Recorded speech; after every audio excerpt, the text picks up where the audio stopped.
जैसे कि मेरे प्यारे बच्चों, मैंने आप लोगों को बताया था कि आप लोगों का ऑब्जेक्टिव क्वेश्चन घट गई है। अब ज्यादा से आप ज्यादा क्वेश्चन आप लोगों को सॉल्व करना है सब्जेक्टिव का, और डिपेंड भी आपको होना है सब्जेक्टिव में।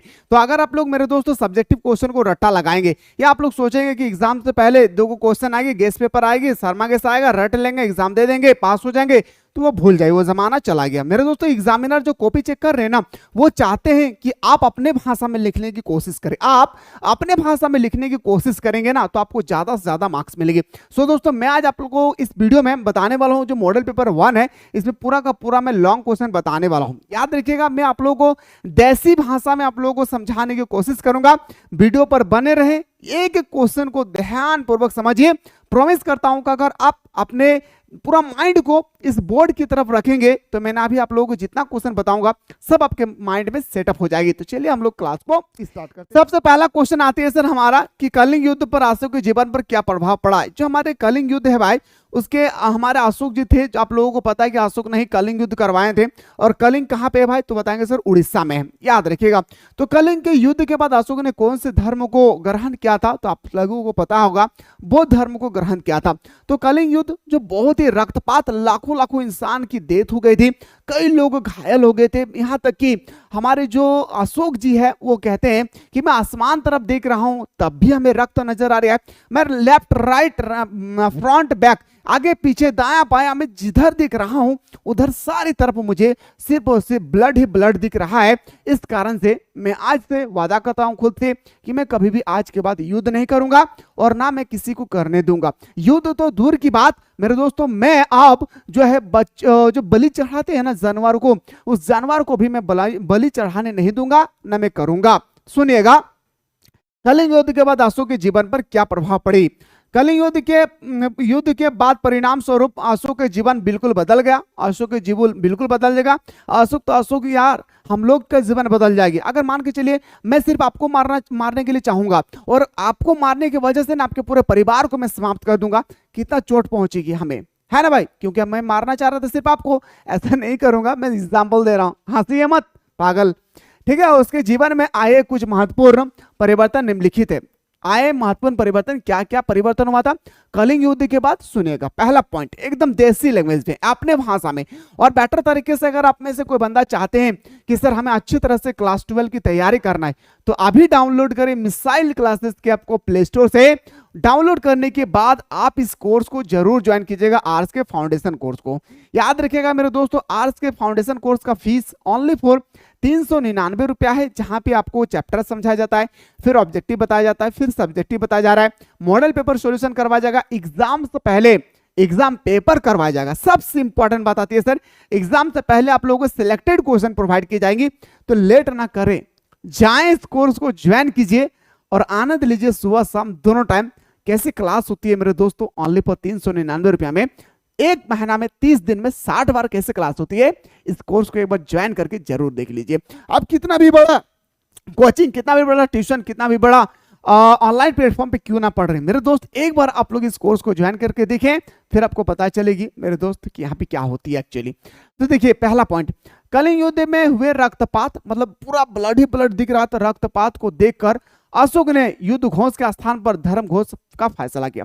अशोक ने युद्ध, जो बार बार युद्ध करते थे ना, अशोक ने युद्ध को त्याग दिया। आज के बाद मैं अपने जीवन में कभी भी युद्ध नहीं करूंगा, और मैं धर्म को घोषित किया हूं। मैंने अपने आप में एक धर्म में अपने परिवर्तन लाया। उसके जो अशोक का जो धर्म थे, उन्होंने अपने धर्म में परिवर्तन लाए और बौद्ध धर्म को उन्होंने अपनाया। और उसके बाद इस बौद्ध धर्म को ना, उन्होंने बौद्ध धर्म को अपनाने के साथ साथ इस बौद्ध धर्म का प्रचार प्रसार भी किया था। जैसे कि मैंने आप लोगों को बताया था कि हमारे जो बौद्ध धर्म के संस्थापक थे वो कौन थे, गौतम बुद्ध। लेकिन मेरे दोस्तों, उन्होंने संस्थापक तो जरूर थे, पर उन्होंने ज्यादा से फैला नहीं पाया था अपने धर्म को। सबसे ज्यादा अगर बौद्ध धर्म को तो विदेशों तक अगर फैलाए थे तो हमारा वह अशोक था। उन्होंने युद्ध को त्याग कर दिया और उसके बाद धर्म घोष अपनाया। पूरा का पूरा उन्होंने ठान लिया कि अब हमें सिर्फ और सिर्फ धर्म नीति ही अपनाना है, यानी कि अब वह हिंसा को छोड़ दिया। अब उन्होंने हिंसा को छोड़ दिया और अहिंसा को पुजारी बन गया। और अहिंसा मतलब मैं किसी के साथ हिंसा नहीं करूंगा, और ना किसी को मैं करने दूंगा कि तुम हिंसा कर रहे हो तो मैं खड़े खड़े देख नहीं सकता हूं, मैं तुम्हें मारूंगा। मतलब मैं तुम्हें समझाऊंगा, ठीक है, अधर्म को उन्होंने वहीं छोड़ दिया और अधर्म जो पहले उन्होंने जो धर्म को अपनाया था उन्होंने वो अपने धर्म को वहां पे छोड़ दिया और उसके बाद उन्होंने बौद्ध धर्म को अपना लिया और हमारे देश के साथ साथ वो विदेशों में भी बौद्ध धर्म को प्रचार प्रसार में लग गए। पॉइंट नंबर 1 कितना आसान था भाई। क्या अशोक थे, अशोक ने युद्ध को छोड़ दिया, उसके बाद धर्म घोष की नीति अपनाई, धर्म घोष को वह बौद्ध धर्म को ग्रहण किया, बौद्ध धर्म का प्रचार प्रसार वो अपने देश के साथ साथ विदेशों में भी करने लगा, हो गया। Point number 1। पॉइंट 2, इस युद्ध के बाद, और हाँ रट्टा लगाने की कोशिश ना करें क्योंकि एक सब्जेक्ट नहीं है मेरे दोस्त, एक सब्जेक्ट का कई चैप्टर है, कई चैप्टर का कई क्वेश्चन है, सारा चीज को रट्टा लगाना पॉसिबल नहीं है। लेकिन हाँ एक चीज है, अगर आप उस चीज को ना समझ जाते अच्छी तरह से माइंड में पूरा बेटर तरीके से इसको स्टोरी टाइप का बैठा लिए तो फिर एग्जाम में लिखने में मजा कुछ और ही आएगी। इसी तरह से मेरे दोस्त जो टॉपर्स बनते हैं ना वो करते हैं, ठीक है। तो इस युद्ध के बाद अशोक अहिंसा का पुजारी बन गया, युद्ध के साथ साथ उसने मांस खाना तथा शिकार करना भी बंद कर दिया। अशोक इस तरह से धनुष से मारते थे मेरे दोस्तों जानवरों को। उन्होंने जो हमारे अशोक थे वो कलिंग युद्ध के बाद जो मांस खाते थे ना भाई हमारे अशोक जी, उन्होंने मांस खाना बंद कर दिया और उसके बाद जो पशुओं को मारते थे भाई, पशु को, उस पशु पक्षी को भी मारना उन्होंने छोड़ दिया। Point 2 clear. पॉइंट 3, अशोक ने बौद्ध धर्म ग्रहण किया, इससे राजधर्म घोषित करके इसके प्रचार प्रसार में जुट गए। अशोक ने बौद्ध धर्म को ग्रहण किए और इसके प्रचार प्रसार देश के साथ साथ इसके प्रचार प्रसार उन्होंने विदेशों में भी करने लगा, उन्होंने विदेशों में भी करने लगा। अगला पॉइंट था सर हमारा, अगला जो हमारे पॉइंट था उन्होंने बताया था कि अगला पॉइंट हमारा कि अशोक प्रजा की देखभाल करने वाला बन गया।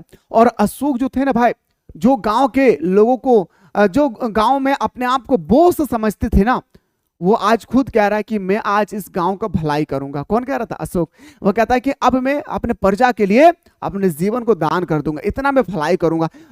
अशोक ने लोगों के नैतिक उत्थान के लिए कुएं खुदवाए, नहर बनवाए, सिंचाई व्यवस्था को, जो सिंचाई व्यवस्था सही तरीके से नहीं हो रही थी उसको सुव्यवस्थित किए, लोगों के नैतिक उत्थान के लिए जो गरीब लोग थे उसको खाना पीना खिलाते थे हमारे अशोक ने। कब? कलिंग युद्ध के पश्चात, कलिंग युद्ध के बाद। ठीक है, बस इतना पॉइंट लिखना है, 5 मार्क्स सबको लेकर घर लौट जाना है। इतना सिंपल सा क्वेश्चन है भाई।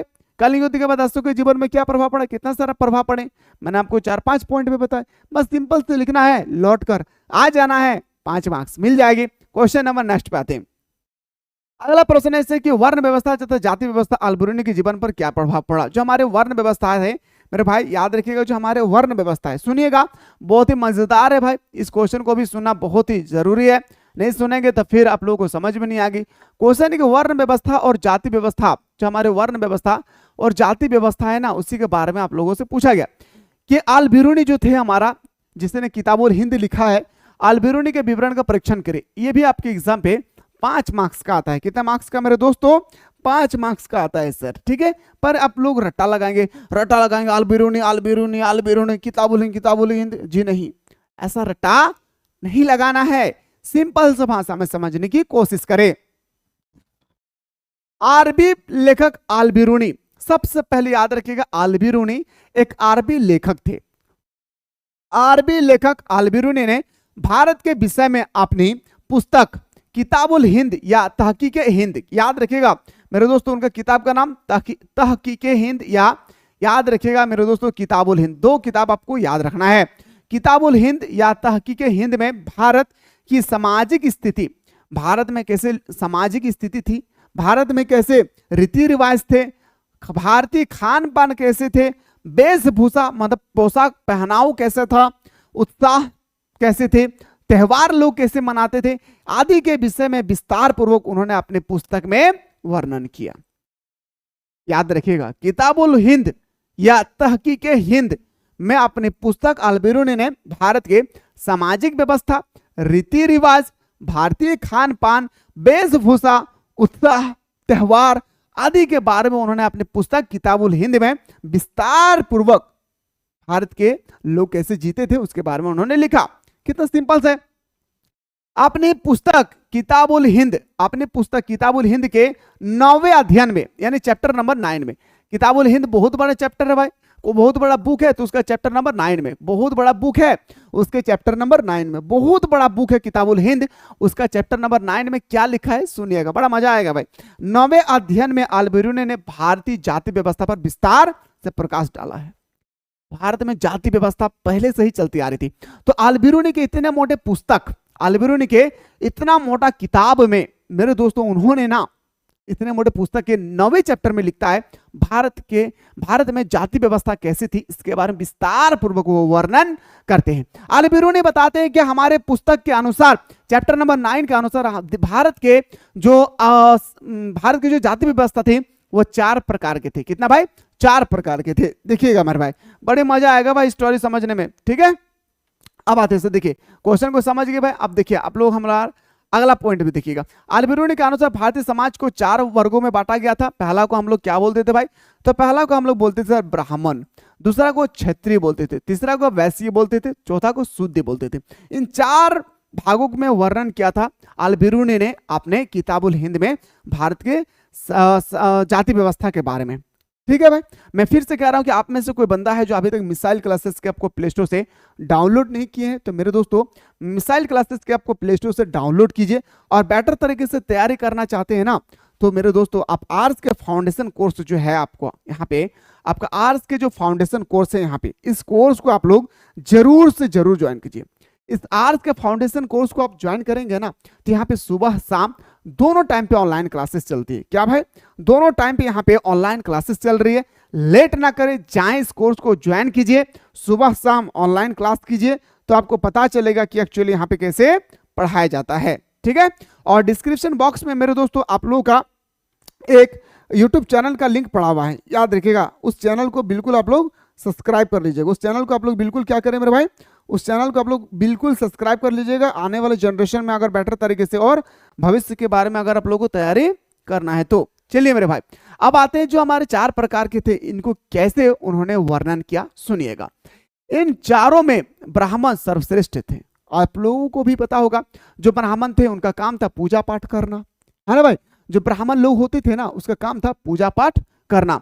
और इनकी उत्पत्ति ब्राह्मण के सिर से हुई थी और इसकी उत्पत्ति सिर से हुआ था। जो ब्राह्मण लोग थे ना भाई, इसकी उत्पत्ति कहाँ होती? सिर से होती है। क्षेत्रीय की उत्पत्ति ब्राह के कंधों से होती है। जो क्षेत्रीय थे ना भाई, ये जो क्षेत्र है ना, इसकी उत्पत्ति यहाँ से कंधों से हुई है, याद रखिएगा, ब्राह के कंधों से होती है।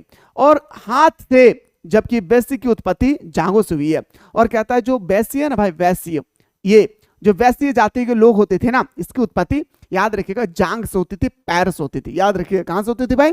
तो उनकी उत्पत्ति जांग से हुई। इसलिए समाज में ब्राह्मणों के बाद क्षत्रिय का और उसके बाद वैश्य का स्थान था। सबसे सर्वश्रेष्ठ कौन था? तो हमारा ब्राह्मण। उसके बाद जो हमारा था कौन? क्षेत्रीय, जिसका उत्पत्ति कहां से हुई है? कंधों से या बाह से। और तीसरा हमारा था वैश्य। वैश्य की उत्पत्ति कहां हुई थी? जांग से होती है, ठीक है। इसलिए इसको तीसरा स्थान पर रखा गया था। समाज के सबसे निचले स्थान पर शूद्र थे, क्योंकि इनकी उत्पत्ति ब्राह के पैर से हुई थी। यानी पैर के जो तली है ना भाई, इस पैर के माना जाता है कि पैर के तली से इसकी जन्म हुई थी। इस कारण से इसको सबसे नीचा जाति माना जाता है। किसको? तो बताएंगे सर, हमारा शूद्र को, ठीक है। प्रत्येक वर्ण जाति और उपजाति में बांटा हुआ था और प्रत्येक लोग ना भाई जाति उपजाति में बांटे हुए थे। ये था सर हमारा, याद रखिएगा क्या था भाई? तो बताएंगे हमारा अल्बेरूनी के अनुसार भारत की जाति व्यवस्था।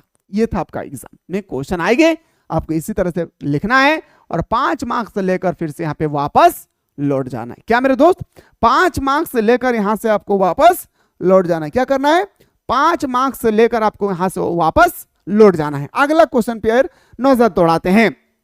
कबीरदास जो थे भाई, आप लोगों एक बात मैं बता दूं, पहला आपको महावीर स्वामी जैन धर्म का संस्थापक, उसके बाद गौतम बुद्ध, कबीर और एक गुरु नानक और एक अकबर 5 कैरेक्टर याद रखिएगा। कोई भी कैरेक्टर आ सकती है मेरे भाई, याद रखिएगा। गुरु नानक भी आ सकता है, कबीर भी आ सकता है, अकबर भी आ सकती है। गुरु नानक के बाद मेरे दोस्तों अभी जो हमारा कबीरदास है, इसके बारे में भी आ सकती है। किसी का भी कैरेक्टर आ सकती है। तो 5 कैरेक्टर को एकदम तंदुरुस्त करके रखिएगा। तो देखिए जो हमारे कबीरदास है उसका मुख्य उपदेश क्या था भाई? देखिए सबसे पहले कबीर का जन्म 1425 ईस्वी के एक विधा ब्राह्मण के गर्भ से हुआ था। ये आप लोगों को पता है कि हमारे बचपन में ऑलरेडी पढ़ चुके हैं कि कबीर जब जन्म होती है तो उसको फेंक देते हैं एक तालाब के किनारे, तो उसको उठा करके लाते हैं। सुने होंगे स्टोरी आप लोग। तो कबीर का जन्म 1425 ईस्वी को एक विधा ब्राह्मणी के गर्भ से हुई है। विधवा याद रखिए मेरे भाई, विधता ब्राह्मणी, ब्राह्मण के गर्भ से होती है। कहा जाता है कि लोग लज्जा शर्म से डर से कबीर को वाराणसी के तालाब के किनारे फेंक दिया था।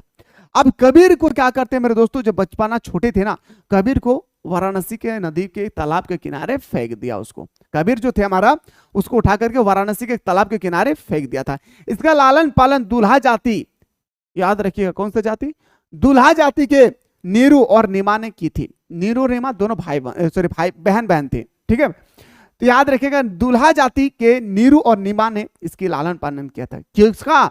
कबीर का। क्यों? कि उसके ब्राह्मणी के गर्भ से पैदा होने के कारण लोग लज्जा के कारण इसको फेंक दिए थे तालाब के किनारे, ठीक है।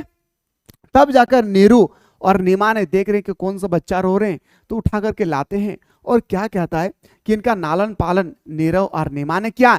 इनका नाम उन्होंने कबीर रखा और उन्होंने रख दिया, नीरू और नीमा दोनों बहन ने मिलकर रख दिया इसका नाम, क्या रख दिया भाई? तो रख दिया इसका नाम कबीर। कबीर का अर्थ होता है महान। कबीर का क्या अर्थ होता है भाई? तो कबीर का अर्थ होता है महान। कबीर दास ने हिंदू मुस्लिम एकता को लेकर कई दोहे का निर्माण किया। और हमारे जो कबीर दास है ना, वो जाति व्यवस्था पर ध्यान नहीं देते थे, कौन हिंदू है कौन मुस्लिम है, नहीं, वो सभी लोगों को एक साथ लेकर चलने वाले इंसान थे भाई। कबीर दास याद रखेगा मेरे दोस्त, सभी लोगों को एक साथ लेकर चलने वाले थे। कौन क्रिश्चियन है, कौन हिंदू है, कौन मुस्लिम है, कौन सिख है, कौन ईसाई है, कोई नहीं देखते थे। वो सभी लोगों को एक साथ मिलजुल कर रहने का आदेश देते थे। उन्होंने हिंदू मुस्लिम की एकता पर बल दिया। कबीर निर्गुणवादी थे या निराकार या ईश्वर की पूजा क्या करते थे। कबीर द्वारा लिखा गया पुस्तक बीजक, सबसे पहले याद रखिएगा बीजक पुस्तक के लेखक कौन है, तो बताएंगे सर कबीर। बीजक पुस्तक के लेखक कौन है? कबीर, जिसमें उनकी जीवनी और दोहे का वर्णन है। जो कबीर ने एक पुस्तक लिखी थी बीजक, इसी बीजक पुस्तक में जो हमारे कबीर जी है ना, उसके पूरे जिंदगी की चरित्र के बारे में, क्या क्या लोगों के काम किए, कैसे धर्म में परिवर्तन किए, उसका पालन पोषण कैसे किया, उनका लालन पालन कैसे किए, उन्होंने स्कूल कैसे किए, स्कूल में शिक्षा कैसे ग्रहण किए, सारी चीज लिखा हुआ है बीजक। बीजक का लेखक कौन है? गुरु नानक, ठीक है, सॉरी कबीरदास, ठीक है, जिसमें उनकी जीवनी और दोहे का वर्णन है। कबीरदास ने बहुत से दोहे लिखी, उसमें से कुछ प्रमुख दोहे ये हैं कि पवन पूजे तो हरि मिले तो मैं पूजू पहाड़, शादी तो चाकी भली पीस खाए संसार, साई इतना दीजिए उसे कुटुंब समाय, समय भी एक भूखा ना रहूं साधु की भूखा ना रहे। मतलब दुनिया में सबको लेकर चलिए, कोई भूखा ना रहे। ऐसा नहीं देखना कि मैं मुस्लिम हूं तो कोई हिंदू अगर भूखा है तो मैं उसको खाना नहीं खिलाऊंगा, जी नहीं। उनका कहना था कि सारे लोग मिलजुल कर इस दुनिया से गुजरना है। और उन्होंने ये भी कहा था कि हम लोगों को यहाँ से एक दिन गुजर कर जाना है, इसलिए यहाँ पे कर्म करने के लिए आए, ना कि पूरी दुनिया को समेटने के लिए। ये था कबीर का जीवन के उपदेश। बताए मेरे दोस्तों, समझ में आया? अच्छा लग रहा है ना, तो कमेंट जरूर कीजिएगा। बहुत मेहनत करता है मेरे दोस्त आप लोगों के लिए, आप लोगों के लिए मैं बहुत मेहनत करता हूं मेरे दोस्त, ताकि आप लोग अच्छे से अच्छे मार्क्स लाकर अपने माँ बाप के नाम रोशन करें। और याद रखिएगा मेरे दोस्त, माँ तेरे पसीने की हर एक बूंद को मैं मोती से चमकाऊंगा। माँ तेरे पसीने की हर एक बूंद को मैं मोती से चमकाऊंगा, तो सपने बड़े देखना मैं पूरा करके दिखलाऊंगा, है ना भाई। सारे माता पिता का यही ख्वाहिश होती है कि हमारे बच्चे कितने अच्छे से मार्क्स लाएं ताकि हमारा नाम रोशन हो जाए। मेहनत कीजिए मेरे दोस्त, बस कुछ नहीं करना है, मेहनत का आगे पूरी दुनिया झुक जाती है। मेहनत कीजिए, अभी आप लोग मेहनत करने का लायक है, ठीक है। चलिए सर अगला क्वेश्चन की ओर बढ़ते हैं। अगला क्वेश्चन है मेरे भाई कि अस्थायी बंदोबस्त के गुण और दोष बताइए। ये जितना क्वेश्चन मैं बता रहा हूं ना मेरे भाई, ये पूछा हुआ प्रश्न है। तो कोई भी बंदा चाहते कि सर हमें बेटर तरीके से सिलेक्टेड क्वेश्चन चाहिए, ऑब्जेक्टिव क्वेश्चन चाहिए, सब्जेक्टिव क्वेश्चन चाहिए, तो उसके लिए मिसाइल क्लासेस के आपको प्ले स्टोर से डाउनलोड करके आपको इस कोर्स को जरूर ज्वाइन कर लेना है। आर्ट्स के फाउंडेशन कोर्स को आप जरूर से जरूर इसको ज्वाइन कीजिए। ज्वाइन करने के बाद मेरे दोस्तों आप सुबह शाम यहाँ पे दोनों टाइम ऑनलाइन क्लासेस हो रही है, लेट ना करें। आप कितना भी बड़ा ट्यूशन, कितना भी बड़ा कोचिंग, कितना भी बड़ा ऑनलाइन प्लेटफॉर्म पर क्यों ना पढ़ रहे हैं, यहाँ आकर देखिए एक बार, आपको आसमान और जमीन का फर्क ना लगे। आसमान और जमीन का फर्क अगर आपको पढ़ाई में ना लगे तो पैसा वापस कर देंगे, ठीक है। मिलते हैं इसी तरह से हम लोग का क्वेश्चन नंबर नेक्स्ट जो है मेरे दोस्तों, अस्थायी बंदोबस्त के 2 लाभ और 2 हानि के बारे में। तो आप लोग अगर चाहते हैं यहीं से स्टार्ट हो हमारा अगला क्लास, तो कमेंट सेक्शन में जरूर कमेंट करें। मिलते हैं इसी तरह से नेक्स्ट वीडियो में।